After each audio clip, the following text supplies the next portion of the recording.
Hello and welcome to the 2011-2012 season for the CMCA, and this is the Bentley A&A Cricket Show.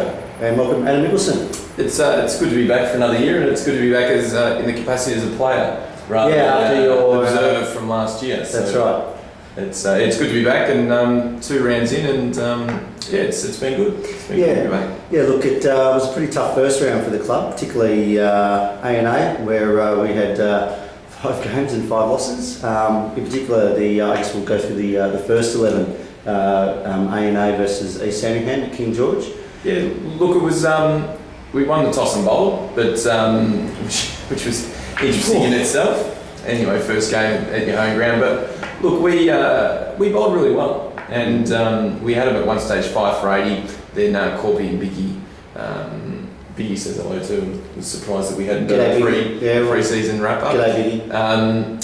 And I think they put on 80 or something like that, and Biggie took 20 off the last over, so all of a sudden they end up 180. Yep. And then how did the new rules with the fielding restrictions and the circle? Oh, it's fantastic. I thought the best rule change was the down leg side wides. Yep. So any ball past the leg anything stump. past leg stump, same as international cricket. So that was a great initiative, and that really worked. But with our batting, we lost a wicket second ball, and just after that we really never got into it. And it was interesting though that there's probably it's hard to say this, but because we got rolled for 120 or whatever it was, but a lot of starts. But it was the worst bowling attack from East Sandy I've seen, and I think they're going to struggle this year if they have that bowling attack. They've got a lot of young kids, which is very good to finally get through, but they didn't have the Bennetts and Jenkins and. East Sandringham are always vulnerable in the first 2 or 3 rounds of the season. And unfortunately, we couldn't capitalise on that. As you said, the bowling attack wasn't strong. Look, we like I said, we lost those 20 runs in the last over, so that hurt. But again, against their bowling attack, we should have done a lot better. But look, first game, East Sandy. Generally, you sort of put that in as a loss anyway. But we'll be better for it. We'll be better for it. And in round 2, I'll just quickly go through round 1 for the seconds as well. We lost the unlosable game basically. We got a wicket first ball of the day with Glenn Wilson, caught by Stewie Campbell comfortably at second slip, and then the batsman at East Sandringham just couldn't get a run on. Ben Biggs bowled really well, bowled 8 overs, 1 for 11. Glenn took 3 for 18 as well, and I took a few wickets. In the end, we got them all out for 112. And we were 4 for 92 with 6 overs to go. So we ended up over 21 runs with Campbell and Matty Lloyd looking all right. And then we just lost 3 wickets in the space of an over, and we were on the back foot after that, and unfortunately fell 2 runs short. Credit to East Sandringham and the way they played. We always knew that they were never going to give up until the last ball was bowled. We needed to hold our nerve, and unfortunately we lost some wickets at crucial times, which killed our momentum. So, as you say, East Sandringham never at full strength this time of year, but credit to them because I guess their culture of just believing in themselves gets them over the line. I think the thing is this year with Wilnow is going to be that competitive that these 50-50 games you really need to go your way, don't you? Yeah, you need to get those points. Yeah, there's and we'll touch on that later on about the depth of Wilnow and the quality players that have come from Longmere Shield.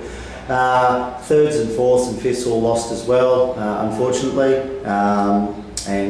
So moving into round 2, and again, Elwood it was at Waddy Watson Reserve. Yeah, it was. Week 1 we lost the toss, we bowled, and we bowled really well. We got Nathan Harris out third ball. Brad Dolman bowled really well. We picked up. I think again we had him 4 for 70 or something like that. But the best thing at the start was Matty Lloyd bowled really well.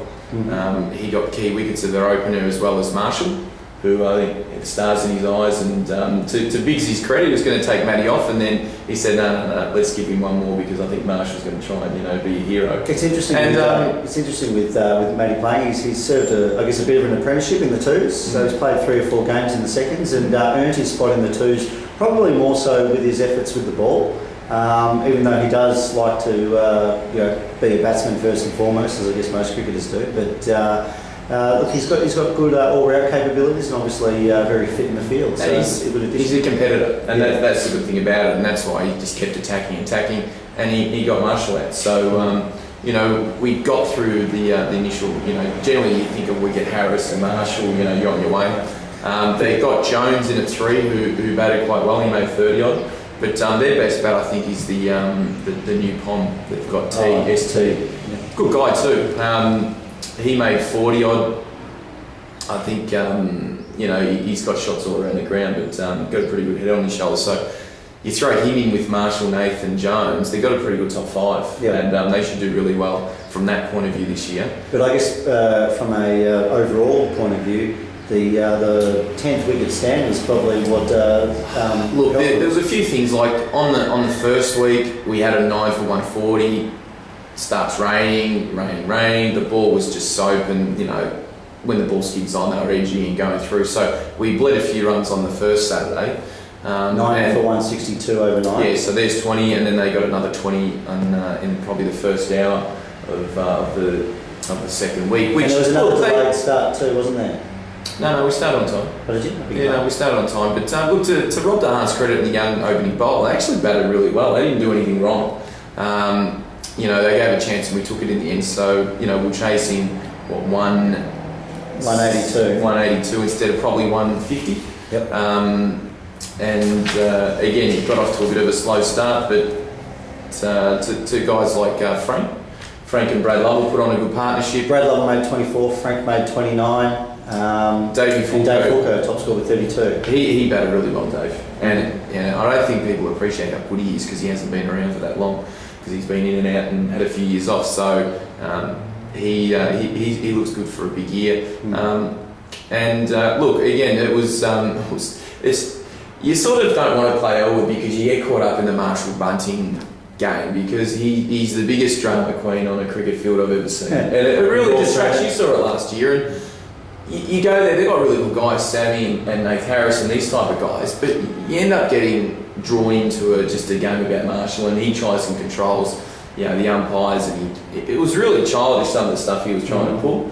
And you just want to go and have a good game of cricket, but every time you play out, you think, well, bloody hell, you're going to have to put up with Marshall. Because the interesting thing about it was week 1, like our bowlers were the ones, supposedly under threat due to the conditions in regards to safety and whatnot because of being wet. Yeah. And Marshall was happy to go off because he was worried about the last wicket falling, and then his bowlers had to come out. It's like, well...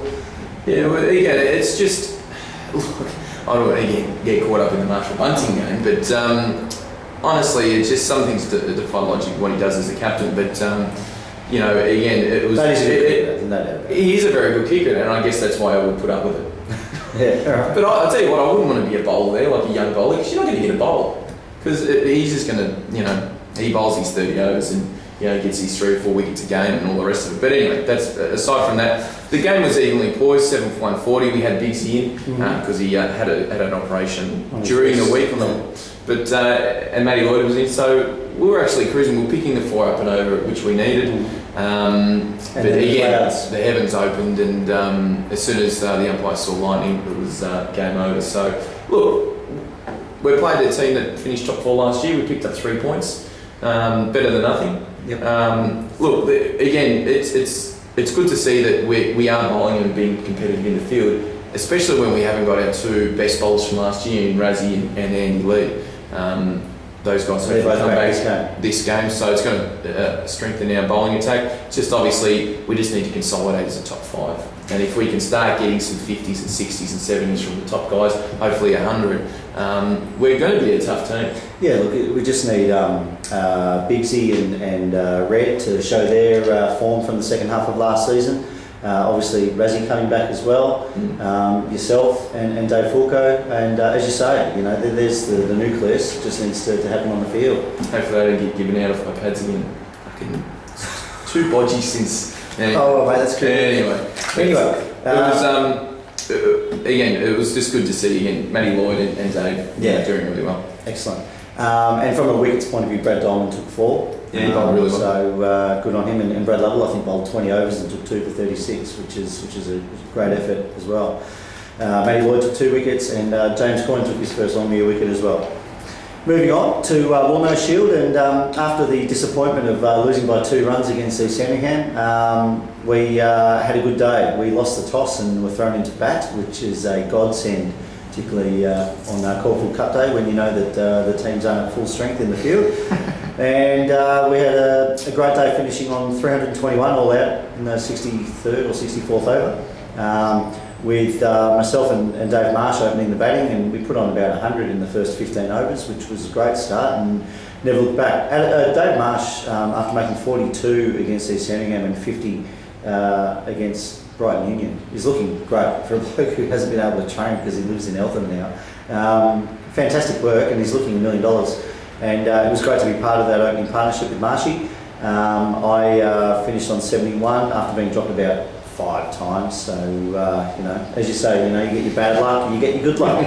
And on top of that, Stewie Campbell made 52 at the end there, and a guy who played his first game for the club, Collie Wickramasinghe, a wicket keeper who lives around the area and has come across, and he made 38. And he's going to be a good cricketer for the team. Yeah, he's only 20 years old, and did a couple of really good clean stumpings behind the stumps as well, so that was good.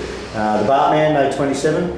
Good to see him back in the runs, and it was a good day. And then in reply, again, just a good all-round effort. I think Glenn Wilson took 2 wickets, Tim Caddison took 2 wickets, I took 3 wickets. Look, obviously 129, so 192 run win. You've got your races and things like that, and people can't play that. That happens. But for Brighton Union, for their twos to be as weak as what it seems to be on paper, looking at this result, you won by 190 runs or whatever it is. Yeah. It's just very surprising. I thought they would have had a lot more depth. Oh look, you would think that, but they took a hit last year after some of the cultural aspects in the lower grades, in the third 11 in particular. They made a call that was in the best interest of their club, and they're wearing it right now, but they're pushing the kids up, and I would imagine that they'll be better for them in the long term. Obviously, everyone cops a hit come Caulfield Cup time. All clubs do it. We had a chat with the Omega guys who our thirds were playing against, and everyone's suspect to it. We're no different. And fortunately for, I think, the pitch conditions in the fifths forcing us to have a draw, we would have probably had a really ordinary team in the fifths as well. So everyone does it, and look, Brighton Union aren't at full strength from a depth point of view. But as I say, they made a call that was in their interest, best for the club long term.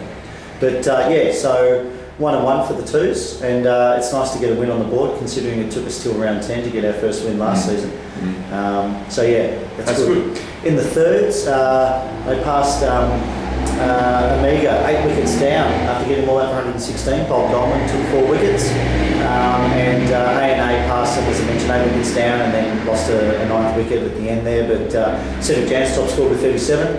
And the good thing about the thirds was also seeing Alex Pelly taking 2 for 20 with his leg spins. He's got a lot of potential as a leg spinner, and I think he hit the winning runs as well, so good on Alex. And in the fourths, again, chasing something like 116 with Darcy McCaffrey and Mick Donoghue taking 3 wickets each. They passed, I think, 2 or 3 down, with Matty Withers making 59 retired, and Mick Donoghue making 33 not out. So was Darcy in the fourth one? I think he had a pre-season, but also, as I mentioned, with Alex in the thirds as well. He's playing twos. He got the easy going team. He was. Look, I'm sure he'll be back up there before long. But I guess we've got a fairly balanced kind of squad when it comes to leg spinners. Old guys like me holding the kids back. Is that what you're saying? Anyway, moving into Longview Shield, and I guess we touched on first and second 11. First 11 rounds 1 and 2 for probably Longy. I guess because we didn't do a pre-season or a post-season analogy, but I guess some big changes. The fact that Ivan's not at Brighton anymore. No, moved to Omega. Obviously was moved or forced to. To me, from the outside.